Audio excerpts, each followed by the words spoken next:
मां कामाख्या, हर हर महादेव। मीन राशि के जातकों, शनि के कारण पिछले कुछ समय से आपको मानसिक दबाव और भाग दौड़ को सामना करना पड़ रहा था।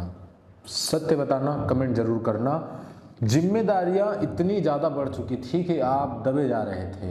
मंगल के कारण घर परिवार में मतभेद हो रहा है और साथ ही साथ संपत्ति संबंधी खर्चा आपको झेलना पड़ रहा है या पड़ा। राहु के कारण यात्रा होगी, लंबी दूर की यात्रा होगी, उसमें खर्चा होगा, पैसा प्लान बन चुका है, यात्रा होगा और खर्चा होगा पैसा। साथ ही साथ ऑनलाइन चीजों में भी राहु के कारण खर्चा बिना मतलब का हुआ है। मीन राशि के जातकों, सितंबर का महीना अब आपके लिए कैसे होने वाला है, इसके ऊपर हम बात करेंगे, क्योंकि बहुत ही लाजवाब परिवर्तन होगा इस सावन के बाद भादों के मास में। बहुत ही अच्छा परिवर्तन देखने को मिल रहा है। अब ये चीजें तो आपने देख चुका कि क्या हुआ, कैसे हुआ, अब क्या होने वाला है और किस चीजों के लिए सतर्क रहना चाहिए, और अगर समस्या है तो उस समस्या का समाधान कैसे करें, इन सारी चीजों के ऊपर हम बात करेंगे। तो मां कामाख्या राशिफल में आप सबका स्वागत है।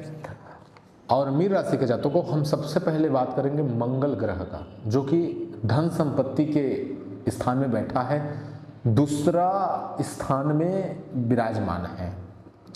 तो मंगल देव की हम बात करेंगे तो वहाँ वाहन से रिलेटेड चीज देखने को मिल रहा है कि वाहन चलाते समय आपको सावधानी बरतनी होगी, बिल्कुल सावधान रहिए। मीन राशि के जातकों को जमीन जायदाद में जल्दबाजी ना करें। अगर कोई मामला फंसा है जमीन जायदाद का तो जल्दबाजी ना करें। अगर आप जल्दबाजी करेंगे तो काम बनेगा नहीं और बिगड़ जाएगा। इसलिए आपको चाहिए कि आप थोड़ा संयम के साथ जो है चले, तब जाकर के ठीक रहेगा। और मीन राशि के जातकों को 19 सितंबर के बाद बहुत सारी चीज़ों में परिवर्तन आएगा, ऐसे चीज़ों में परिवर्तन आएगा जो आपको देखने को मिलेगा, ठीक है, जो बहुत अद्भुत है। अब पांचवें भाव की बात करें, ये बहुत इंपॉर्टेंट है आपके लिए, बहुत इंपॉर्टेंट है, क्योंकि सबसे मजबूत स्थिति यहाँ बना है। पांचवें भाव में गुरु विराजमान है, उच्च के गुरुदेव जब विराजमान है यहाँ, तो वो जितने भी आप स्टूडेंट लोग हैं ना, उनके लिए ये बेहतरीन है, क्योंकि शिक्षा में सफलता आपको मिलेगा। कोई भी आप शिक्षा का मतलब ऐसा नहीं पढ़ाई बस। अगर आप कोई कुछ काम सीखने गए हैं, अगर आप सीखना चाहते हैं, सीख रहे हैं घर में, तब भी आपको इसमें सफलता मिलेगा। किसकी कृपा से? गुरु की कृपा से।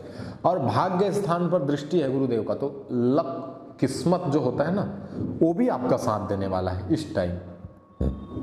मीन राशि के जातकों, साथ ही साथ आपकी मनोकामना की पूर्ति भी होगी, क्योंकि ये उस भाव को भी देख रहे हैं, 11वां भाव को, भगवान बृहस्पति, जो मनोकामना को पूर्ण करते हैं।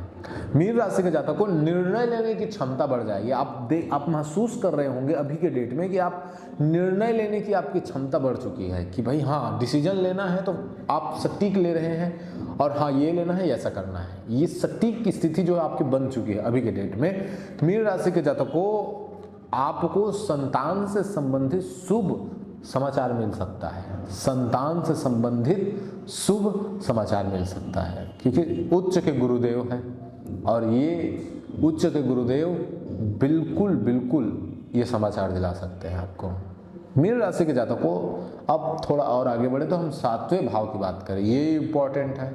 हम इम्पॉर्टेंट चीज़ों को टच करते जा रहे हैं, ठीक है। तो 7वें भाव की जब बात करें तो वहाँ शुक्र विराजमान है। शुक्र जब विराजमान है तो विवाह जिनका हुआ नहीं है, वो विवाह के इच्छुक जो लोग हैं, जो विवाह करना चाहते हैं, उनका विवाह हो सकता है। उनके लिए प्लान बना रहा है परमात्मा, एक आयोजना बना रहा है कि कब कैसे इस टाइम ऐसा हो। तो एक आयोजना के तहत जो है रिश्ते आ सकते हैं या रिश्ता जुड़ सकता है, ये आपको देखने को मिलेगा। और रिश्तों में आकर्षण आ जाएगा। अभी के डेट में जो भी रिश्ते में हैं, आप विवाहित जीवन है, प्रेमी प्रेमिका है तो आकर्षण आएगा, अभी के डेट में आकर्षण आपको देखने को मिलेगा। ग्राहक बढ़ेंगे, आपके ग्राहक बढ़ जाएंगे और ग्राहक के साथ साथ अभी संपर्क भी बढ़ता जाएगा, आपका नेटवर्क भी बढ़ता जाएगा। तो ये चीज़ भी देखने को मिलेगा क्योंकि शुक्र बैठे हैं 7वें घर में। एक चीज़ है कि शुक्र जो है स्थिति सही नहीं है, इसलिए आपको वैवाहिक जीवन में आकर्षण तो बढ़ेगा, लेकिन होता है कि थोड़ा सा झड़प हो सकता है, दोनों के बीच मतभेद आ सकती है, पति पत्नी के बीच ये चीज़ देखने को आपको मिल सकता है। तो इसको भी ध्यान में रखिएगा। अब हम छठवें भाव की बात करें। छठवां भाव, मीन राशि वालों, छठवां भाव सितंबर का महीना। तो मीन राशि वालों छठवें भाव में 3 ग्रह एक साथ बैठे हैं। आत्मा का स्वरूप सूर्य बैठा है, वाणी का स्वरूप बुध बैठा है और पूरे शरीर का स्वरूप केतु बैठा हुआ है। ये क्या क्या फल दे रहे हैं? तो छठवें भाव में शुभ फल को हम देखें तो ये विरोधियों से सामना करने की शक्ति आपको देगा। कौन? सूर्य नारायण। सूर्य नारायण जो है आपको विरोधियों से सामना करने की शक्ति आपको प्रदान करेगा। बुध जो है नौकरी व्यवसाय में बातचीत करके, बड़ा इंपॉर्टेंट है, बुध जो है नौकरी और व्यवसाय में बातचीत करके काम को बनाएगा। बुध जो है काम को बातचीत से बना देगा, बिगड़ा हुआ काम जो रहेगा वो बातचीत से बन जाएगा।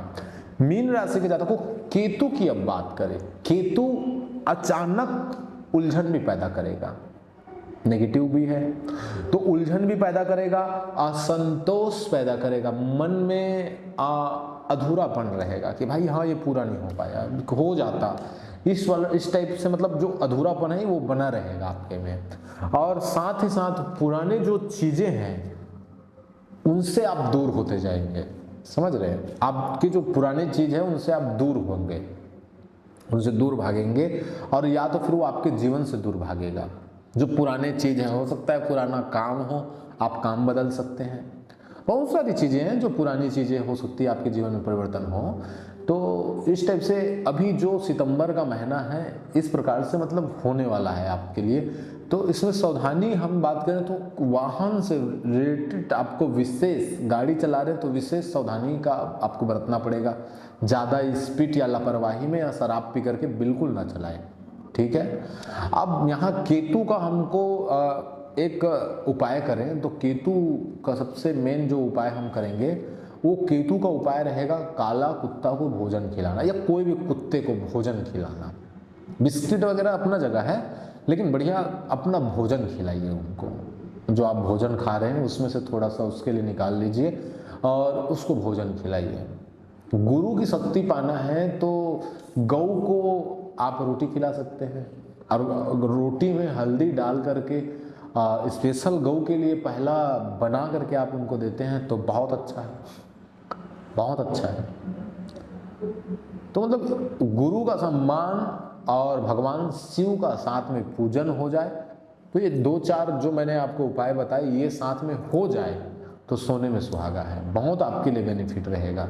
मीन राशि के जातकों अब जाते जाते आपसे एक बात कहना चाहता हूँ कि अगर ये जो कुंडली और ये जो वीडियो आपने देखा तो ये तो करोड़ों और हजारों लोगों का है, लाखों हजारों लोगों का है। साथ में हम आपको ये बता दें कि ये जो नंबर है और डिस्क्रिप्शन पर नंबर और शुल्क भी मिल जाएगा।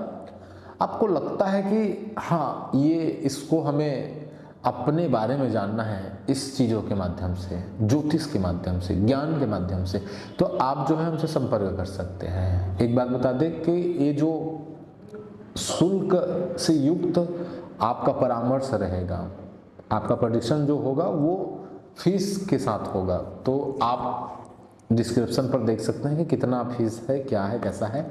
उसके बाद फिर हम आगे बढ़ेंगे, आपके विशेष व्यक्तिगत जीवन का आकलन करेंगे और आपको रास्ता प्रदान करने का पूर्ण प्रयास करेंगे। माँ कामाख्या की कृपा आप सभी भक्तों के ऊपर सदा बरसे, सदा बरसे। हर हर महादेव, जय माँ कामाख्या।